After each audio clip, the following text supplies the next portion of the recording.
രാജാക്കന്മാർ രണ്ടാം പുസ്തകം. ആഹാബ് മരിച്ച ശേഷം മോവാബ്യർ ഇസ്രായേലിനോട് മത്സരിച്ചു.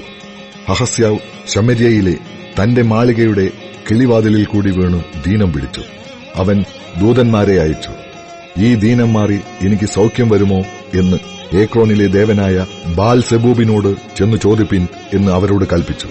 എന്നാൽ യഹോവയുടെ ദൂതൻ തിശ്ബ്യനായ ഏലിയാവോട് കൽപ്പിച്ചത്, നീ എഴുന്നേറ്റ് ശമര്യ രാജാവിന്റെ ദൂതന്മാരെ എതിരേറ്റ് ചെന്ന് അവരോട്, ഇസ്രായേലിൽ ദൈവമില്ലാഞ്ഞിട്ടോ നിങ്ങൾ ഏക്രോനിലെ ദേവനായ ബാൽ സെബൂബിനോട് അരുളപ്പാട് ചോദിപ്പാൻ പോകുന്നത്?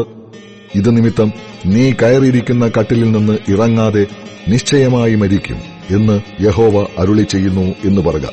അങ്ങനെ ഏലിയാവ് പോയി. ദൂതന്മാർ മടങ്ങി വന്നാറെ അവൻ അവരോട്, നിങ്ങൾ മടങ്ങി വന്നത് എന്ത് എന്ന് ചോദിച്ചു. അവർ അവനോട് പറഞ്ഞത്, ഒരാൾ ഞങ്ങളെ എതിരേറ്റ് വന്ന് ഞങ്ങളോട്, നിങ്ങളെ അയച്ചിരിക്കുന്ന രാജാവിന്റെ അടുക്കൽ മടങ്ങിച്ചെന്ന്, ഇസ്രായേലിൽ ദൈവമില്ലാഞ്ഞിട്ടോ നീ ഏക്രോനിലെ ദേവനായ ബാൽ സെബൂബിനോട് അരുളപ്പാട് ചോദിപ്പാൻ അയക്കുന്നത്? ഇതു നിമിത്തം നീ കയറിയിരിക്കുന്ന കട്ടിലിൽ നിന്ന് ഇറങ്ങാതെ നിശ്ചയമായി മരിക്കും എന്ന് യഹോവ അരുളി ചെയ്യുന്നു എന്ന് അവനോട് പറവിൻ എന്ന് പറഞ്ഞു. അവൻ അവരോട്, നിങ്ങളെ എതിരേറ്റുവന്ന് ഈ വാക്ക് നിങ്ങളോട് പറഞ്ഞ ആളുടെ വേഷം എന്ത് എന്ന് ചോദിച്ചു. അവൻ രോമവസ്ത്രം ധരിച്ച് അരയ്ക്ക് തോൽവാറും കെട്ടിയ ആളായിരുന്നു എന്ന് അവർ അവനോട് പറഞ്ഞു. അവൻ തിശ്ബ്യനായ ഏലിയാവ് തന്നെ എന്ന് അവൻ പറഞ്ഞു. പിന്നെ രാജാവ് 50 പേർക്ക് അധിപതിയായ ഒരുവനെയും അവന്റെ 50 ആളെയും അവന്റെ അടുക്കൽ അയച്ചു. അവൻ അവന്റെ അടുക്കൽ ചെന്ന്, അവൻ ഒരു മലമുകളിൽ ഇരിക്കയായിരുന്നു. അവൻ അവനോട്, ദൈവപുരുഷ, ഇറങ്ങി വരുവാൻ രാജാവ് കൽപ്പിക്കുന്നു എന്ന് പറഞ്ഞു.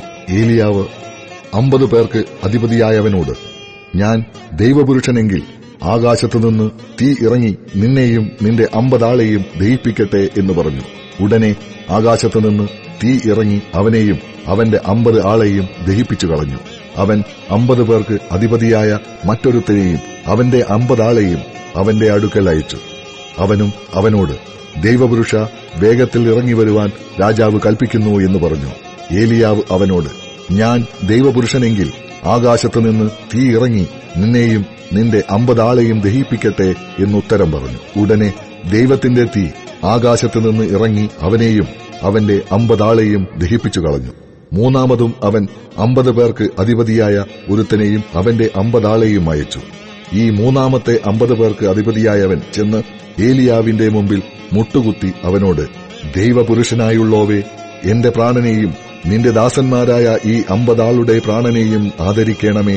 ആകാശത്തുനിന്ന് തീ ഇറങ്ങി 50 പേർക്ക് അധിപതിമാരായ മുമ്പിലത്തെ 2 പേരെയും അവരുടെ 50 ആളെയും ദഹിപ്പിച്ചു കളഞ്ഞുവല്ലോ. എന്നാൽ എന്റെ പ്രാണനെ ആദരിക്കണമേ എന്ന് അപേക്ഷിച്ചു. അപ്പോൾ യഹോവയുടെ ദൂതൻ ഏലിയാവോട്, ഇവനോടുകൂടെ പോകാം, അവനെ ഭയപ്പെടേണ്ട എന്ന് പറഞ്ഞു. അങ്ങനെ അവൻ എഴുന്നേറ്റ് അവനോടുകൂടെ രാജാവിന്റെ അടുക്കൽ ചെന്നു. അവനോട്, യഹോവ ഇപ്രകാരം അരുളി ചെയ്യുന്നു, അരുളപ്പാട് ചോദിപ്പാൻ ഇസ്രായേലിൽ ദൈവം ഇല്ലാഞ്ഞിട്ടോ നീ ഏക്രോനിലെ ദേവനായ ബാൽ സെബൂബിനോട് അരുളപ്പാട് ചോദിപ്പാൻ ദൂതന്മാരെ അയച്ചത്?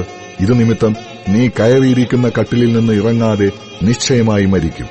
ഏലിയാവ് പറഞ്ഞ യഹോവയുടെ വചനപ്രകാരം തന്നെ അവൻ മരിച്ചുപോയി. അവന് മകനില്ലായക കൊണ്ട് അവന് പകരം യഹോരാം യഹൂദ രാജാവായ യഹോശാഫാത്തിന്റെ മകനായ യഹോരാമിന്റെ 2-ാം ആണ്ടിൽ രാജാവായി. അഹസ്യാവ് ചെയ്ത മറ്റുള്ള വൃത്താന്തങ്ങൾ ഇസ്രായേൽ രാജാക്കന്മാരുടെ വൃത്താന്ത പുസ്തകത്തിൽ എഴുതിയിരിക്കുന്നുവല്ലോ.